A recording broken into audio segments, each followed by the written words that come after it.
Right, boys and girls, tomorrow Perry and I, we're off to a mark in North Wales and we're going to go toping off the rocks.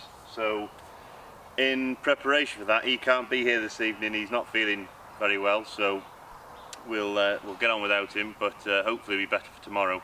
So what we're going to do is, I'm going to make a load of chum.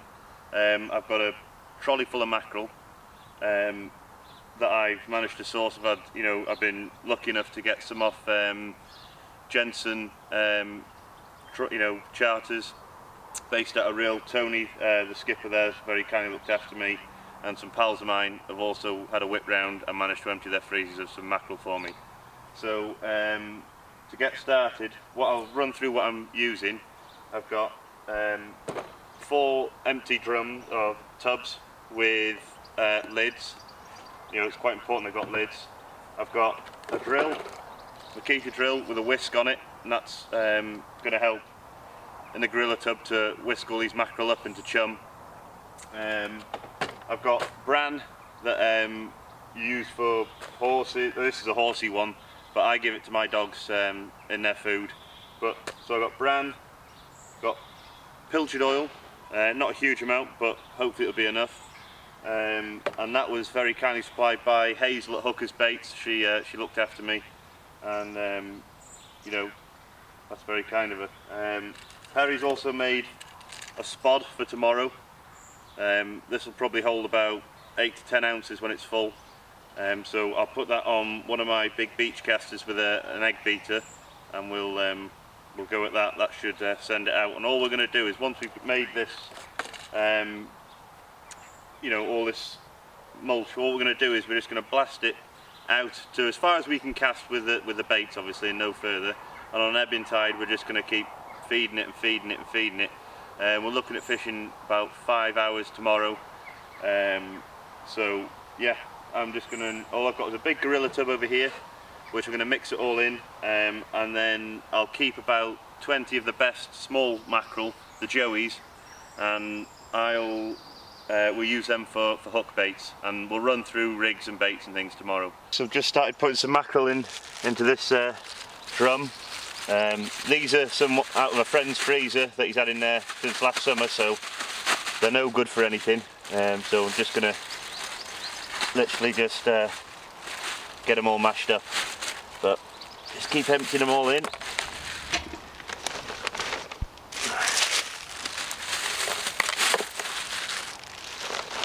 And I don't think that it matters that they, even if they're not the freshest of bait, because they're going to end up all smashed up anyway. And even if they are even slightly, off,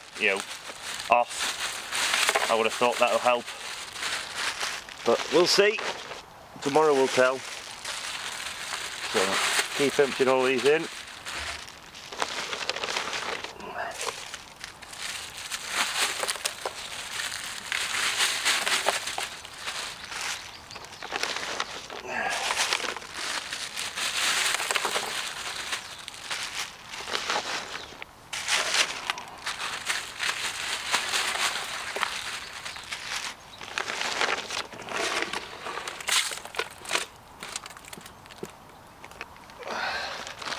A load of fresh mackerel from Tony, very kindly gave us those.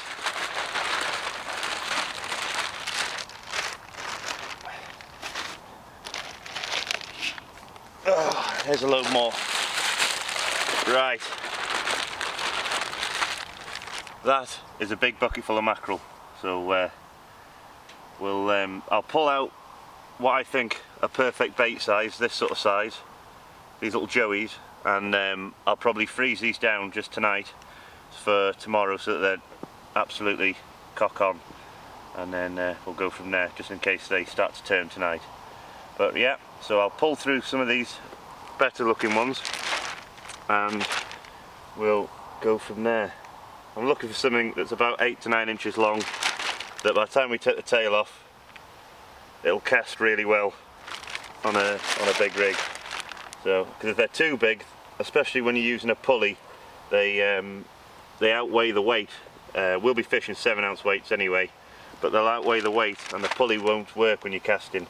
The hook will keep coming off unless you're using something like a solo clip. But I'll have to check tonight. I'm going to make some rigs this evening but I'm using 6/0 Cox and Roll meat hooks, and I think that they don't go in the solo clips, so we'll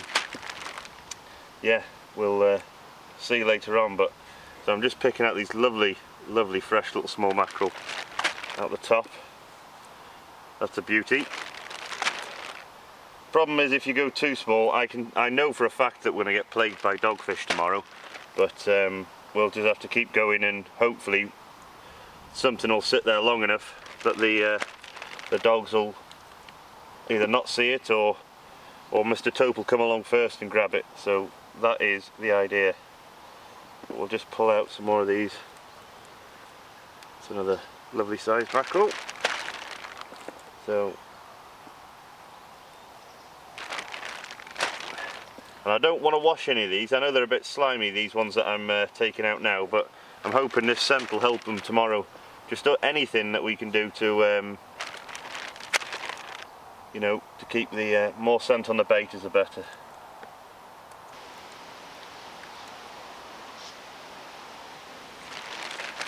One more, I think. There we go. Right, just going to wash my hands so I can use the drill, and we'll get these mashed up.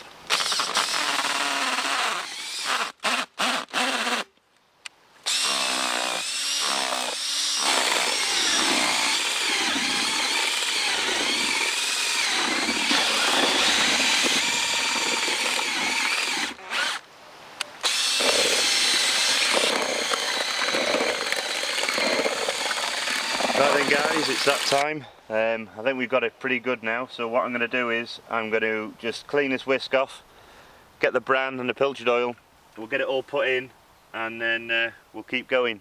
So, wish me luck.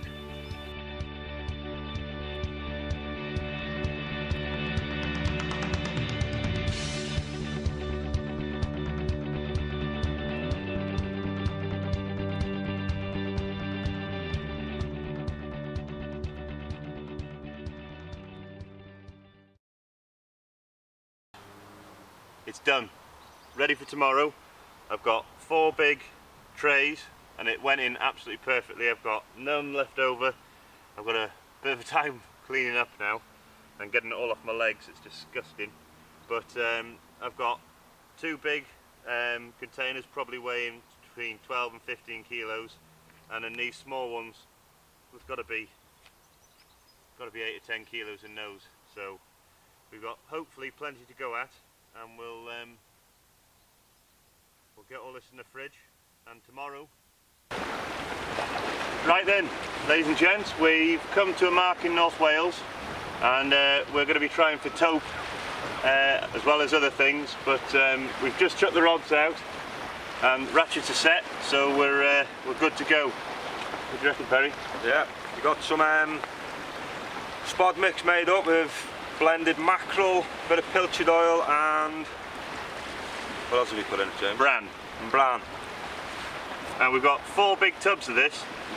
So the idea being, as we're fishing, the tide's going out. It's a big tide today.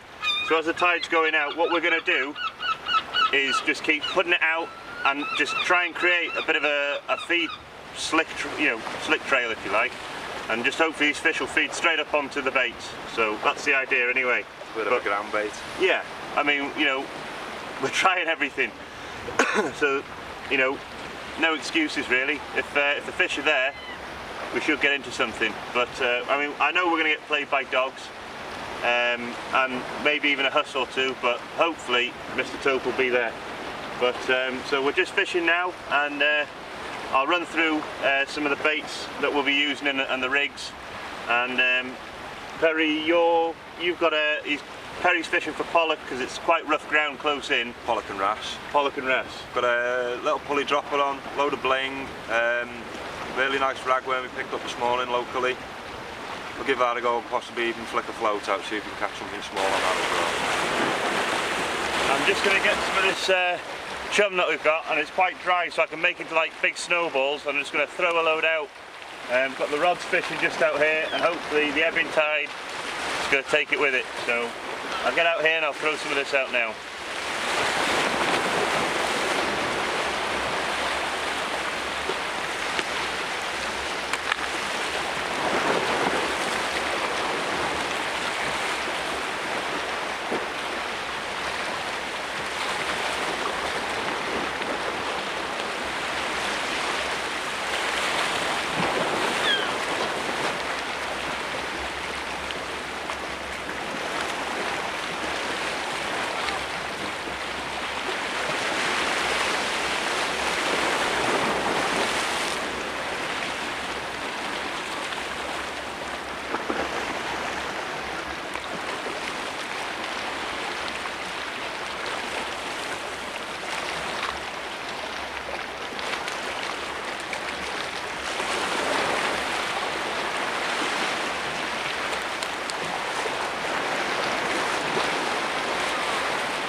thrown quite, well, I don't know, maybe a fifth of a tub out. So what I'll do now is I'll wait 20 minutes and then I'll look at throwing it some more out again. But right, feeding the birds anyway. Keep going.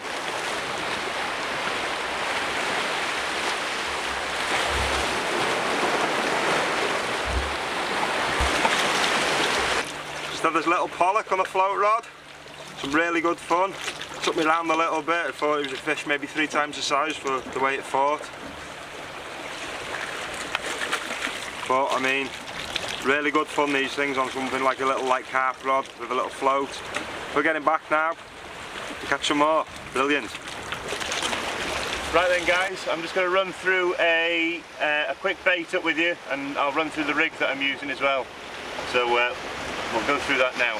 Right, so what we've got is a 7-ounce UK hooks lead to a solo clip, a red solo clip, 70-pound Ultima, and that keeps going for about just over 4 feet, to a pulley bead just there, and then onto a wire trace on a Tronix Pro swivel all the way down another 3.5 feet to a 6.0 Cox and Roll meat hook.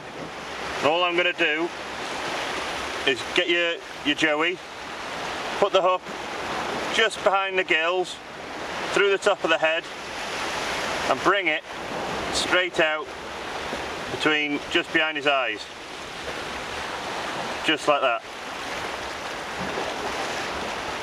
Just sort that trace out. So he's going to end up looking like that. And all I'm going to do is I'm going to leave the tail on for a second, you'll see why. I'm just going to get some bait elastic. And just start at the head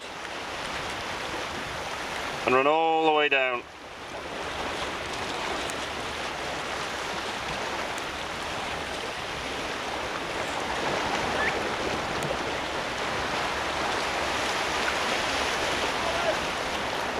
Keep going. I know his guts have just broken, but that can only add scent when we get going. Get this cast out.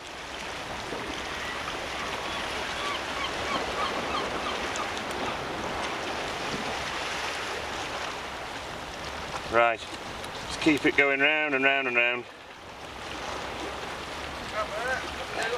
We'll just keep taking the bait elastic round.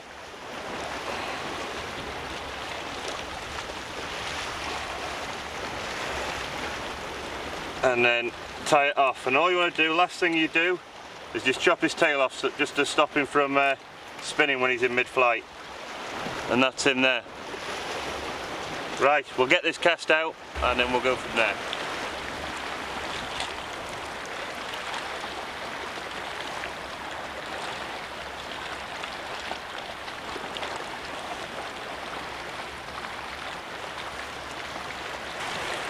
With a dogfish, this one's took a whole mackerel, the 8.0 Cox and Roll upside extra, designed for the toe. Little fish like that, took a whole mackerel. We're getting back, try and catch something bigger. Another one released.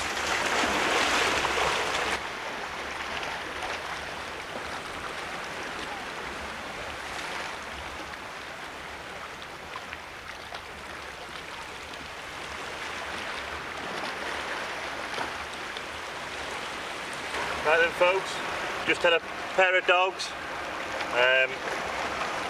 one on each rod, taking whole mackerel baits. So I've just cast back out. I've had these in a little rock pool, and I'll get them back now.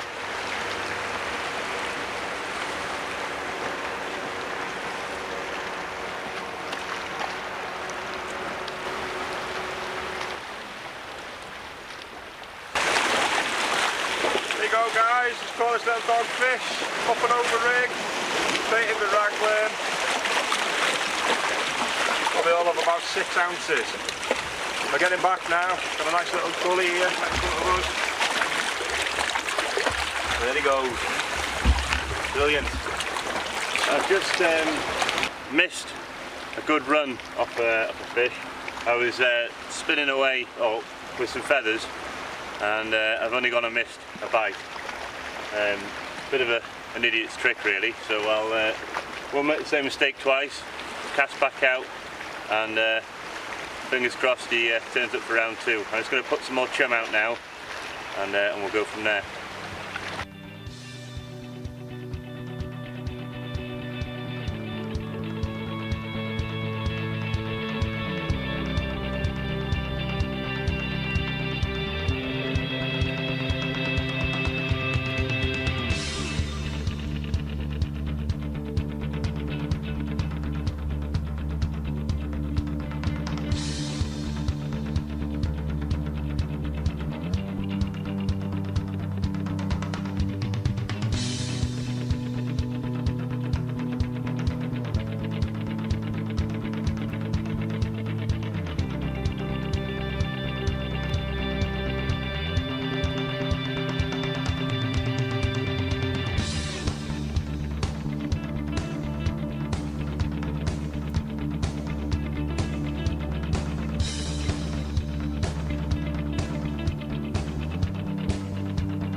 Dogfish, 6-0 cocks and roll, and it's gone straight through.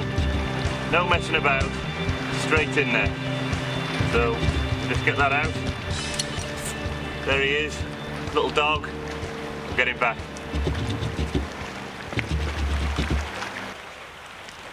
Right then guys, I think we could say we've tried, definitely tried. We've used all the mash. We've used all the mackerel, been here for 4.5 hours, the tide's easing off now. We're going to pack up and go home. But a bit disappointing really, we put a lot of effort in, we walked a long way, carried a lot of stuff, but we'll be back, try again somewhere else, maybe just over on one of these other nibs, see if we're on different ground. You know, we had big tides, everything was perfect. Perry's done alright, he's been fishing smaller species, had 3 or 4 wrasse on the float, he's had some pollock, he's had dogs. I've just had dogs on the big rods taking whole mackerel. But no, we'll, anyway, we'll get packed up, get back in the van, go home, and we'll do it all again next weekend.